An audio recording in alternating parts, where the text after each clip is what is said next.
আমি দেখাবো বৃহস্পতি গ্রহের পরিচিতি। পৃথিবীর সবচেয়ে বড় গ্রহ হচ্ছে বৃহস্পতি। এটা এত বড় গ্রহ যে এর সামনে পৃথিবী অতি ক্ষুদ্র। পৃথিবী নিজের অক্ষে ঘুরে আসতে সময় নেয় প্রায় 24 ঘন্টা, সেখানে বৃহস্পতি গ্রহ সময় নেয় মাত্র 9 ঘন্টা 55 মিনিট, যেটা অন্য সব গ্রহ থেকে কম। বৃহস্পতি সূর্যের চারদিকে এক পাক ঘুরে আসতে সময় নেয় 4329 দিন, অর্থাৎ পৃথিবীর 11.86 বছর সমান বৃহস্পতির 1 বছর। এত সময় নেয়ার কারণ হলো সূর্য থেকে এর দূরত্ব 77.8 কোটি কিলোমিটার। গ্রহের ইংরেজি নাম হচ্ছে জুপিটার। সূর্য থেকে দূরত্বের দিক থেকে পঞ্চম এবং আকার আয়তনের দিক দিয়ে সৌরজগতের বৃহত্তম গ্রহ। বৃহস্পতি ব্যতীত সৌরজগতের বাকি সবগুলো গ্রহের ভরকে একত্রে করলেও বৃহস্পতির ভর তা থেকে 2.5 গুণ বেশি হবে। বৃহস্পতি আরও 3টি গ্রহ অর্থাৎ শনি, ইউরেনাস এবং নেপচুনকে একসাথে গ্যাস দানব বলা হয়। এই 4টির অপর জনপ্রিয় নাম হচ্ছে জোভিয়ান গ্রহ। জোভিয়ান শব্দটি জুপিটার শব্দের বিশেষ। জুপিটারের গ্রিক প্রতিশব্দ হিসেবে ব্যবহৃত হয় জিউস। এই জিউস থেকে যেন মূলটি উৎপত্তি লাভ করেছে। এই মূল দ্বারা বেশ কিছু জুপিটার তথা বৃহস্পতি গ্রহ সংশ্লিষ্ট শব্দের সৃষ্টি হয়েছে, যেমন জিনোগ্রাফিক।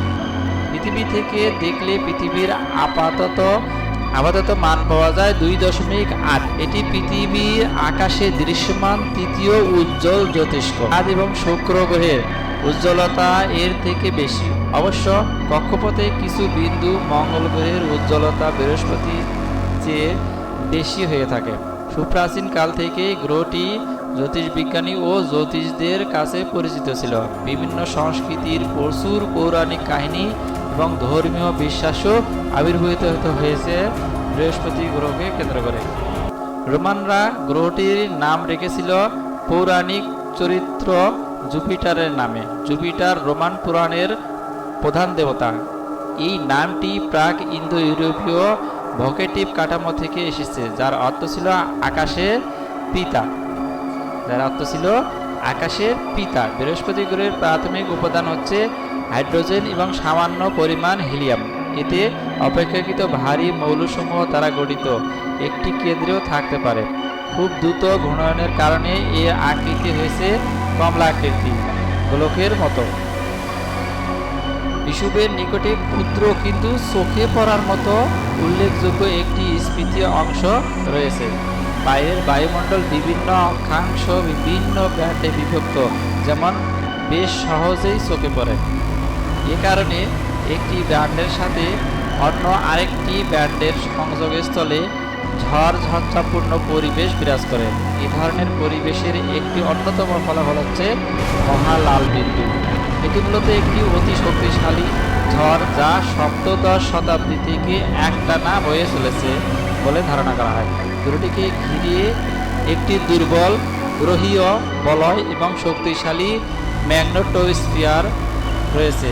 সর্বশেষ তথ্যমতে বৃহস্পতি রয়েছে 79টি উপগ্রহ, যাদের মধ্যে 4টি উপগ্রহ বৃহৎ আকৃতির। এই 4টি গ্যালিলিও উপগ্রহ বলা হয়। এই 4টিকে বলা হয় গ্যালিলিও উপগ্রহ, কারণ 1610 সালে গ্যালিলিও প্রথম এই 4টি উপগ্রহ আবিষ্কার করেন। সর্ববৃহৎ উপগ্রহ গ্যানিমেডের আকৃতি বুধ গ্রহের চেয়েও বেশি। বিভিন্ন সময় বিভিন্ন গবেষণার উদ্দেশ্যে মহাশূন্য অভিযান প্রেরিত হয়েছে এবং ভয়েজার প্রোগ্রামের মহাশূন্য যানসমূহ এর পাশ দিয়ে উড়ে গেছে। এরপরে গ্যালিলিও অরবিটার প্রেরিত হয়েছে। সর্বশেষে প্রেরিত অভিযানের নাম নিউ হরাইজন্স, যা মূলত প্লুটোর উদ্দেশ্যে যাত্রা শুরু করেছিল। 2007 সালে ফেব্রুয়ারি মাসে এটি বৃহস্পতির নিকট গিয়ে পৌঁছে। পরবর্তীতে ইউরোপ উপগ্রহের উদ্দেশ্যে অভিযান পাঠানোর পরিকল্পনা করা হচ্ছে। বৃহস্পতি 4টি বৃহৎ গ্যাসীয় দানবের একটি, অর্থাৎ একটি প্রাথমিক কঠিন পদার্থ দ্বারা গঠিত নয়। সৌরজগতের বৃহৎ এই গ্রহটির ব্যাস বিষুবরেখা বরাবর 1,42,984 কিলোমিটার। এর ঘনত্ব 1.326 গ্রাম পার সেমি।